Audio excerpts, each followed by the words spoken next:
For decades, Robert Redford was Hollywood's calm in the storm, the golden gentleman of New Hollywood. While others burned out or chased headlines, Redford stayed grounded and private. That changed at 88. The Oscar-winning icon finally admitted what insiders long suspected. There were actors he couldn't stand. Behind the iconic scenes were clashes, tension, and names that might surprise you. One of them? Gene Hackman. They appeared together in Downhill Racer, but never clicked. Hackman's raw intensity often clashed with Redford's quiet control.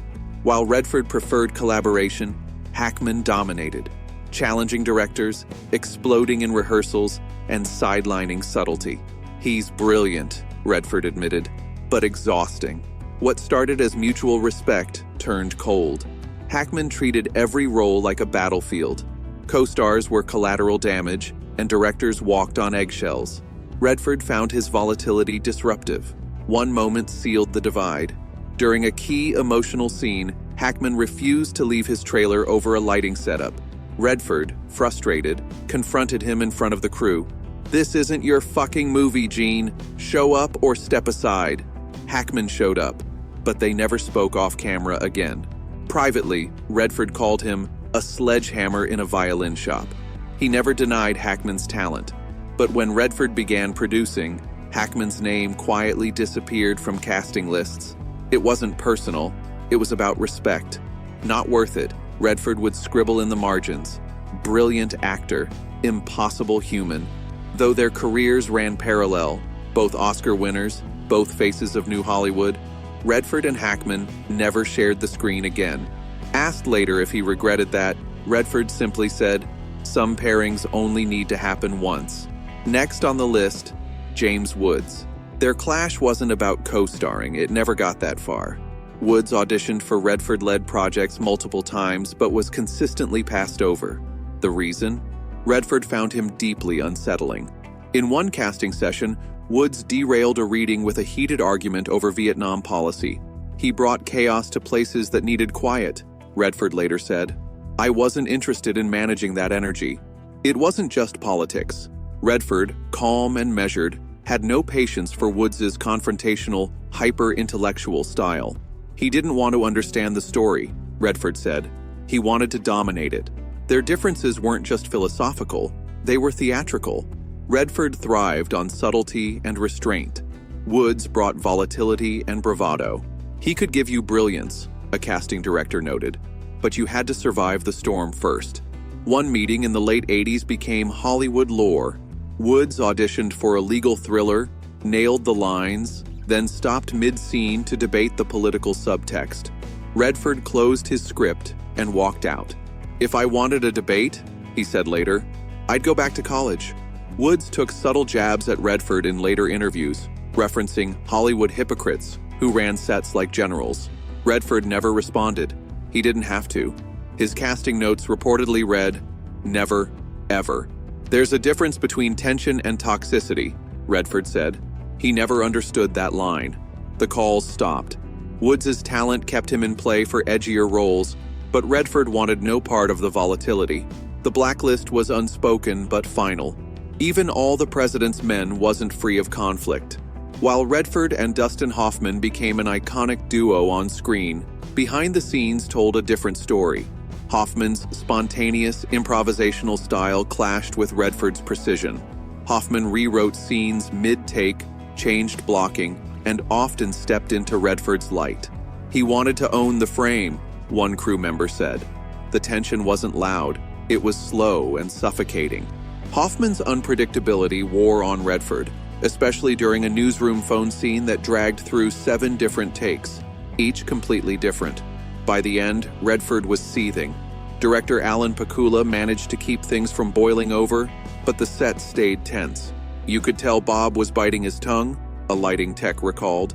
When asked why they never worked together again, Redford's answer was simple. Once was enough. Every day on set, Redford quietly voiced concern about the film losing its shape. "We're trying to tell a story," he was overheard telling director Alan Pakula, "not chase 1,000 little moments." Pakula managed to hold the center, but it was a fragile balance. Redford, who later directed acclaimed films of his own, valued precision, teamwork, and discipline. Acting, to him, was a collective craft. Hoffman often felt like a soloist in a group performance. Redford never criticized him publicly, but he declined every retrospective and reunion invitation. There was no feud, just mutual understanding. Never again.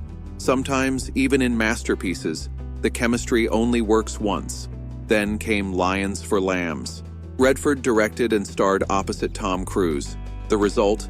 A creative disaster. Every note was about optics, Redford said later. Not emotion, not honesty, just brand. Cruz pushed for scene changes, new angles, even last-minute rewrites. Redford called it one of the most frustrating projects of my career. They never spoke again. On paper, it seemed like a dream. Redford, the statesman of American cinema, and Cruz, the box office juggernaut aiming for gravitas. But the collaboration never clicked. Redford wanted a stripped-down political drama. Cruz came with stylists, consultants, and a vocabulary centered on market positioning and viewer perception. The tension was immediate. Cruz, also a producer, wanted control, from the poster design to the final edit.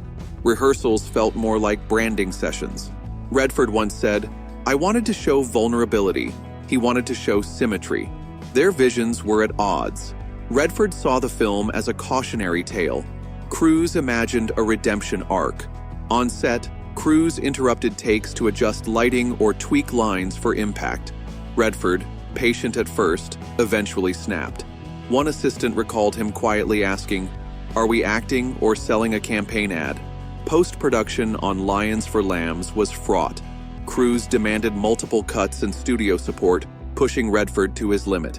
The film flopped, Redford skipped the press, and they never spoke again. He later said it was one man trying to say something, the other trying to sell something. On 3 Days of the Condor, co-star Fay Dunaway's intense perfectionism clashed with Redford's trust in the process. Their off-screen relationship was cold, marked by constant tension and frustration.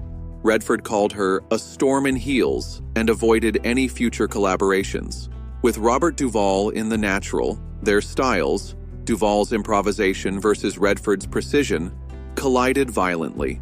After a heated on-set argument, they never worked together again despite opportunities. Redford said, "Duvall wanted to play jazz. I wanted composition. It wasn't music, it was noise." Paul Newman, Redford's iconic partner in Butch Cassidy and the Sting, grew distant over time. As Newman gained producer control, their friendship faded into polite distance, becoming a quiet competition. Redford felt sidelined, saying, "Paul was the face, and I was the footnote." Though offers came, they never reunited on film. These stories reveal a side of Redford rarely seen, a man who, beneath his calm exterior, bore the scars of collaboration. For all the sunshine on screen, Redford's Hollywood had shadows too. Please subscribe to our channel for more videos, and don't forget to press the bell icon.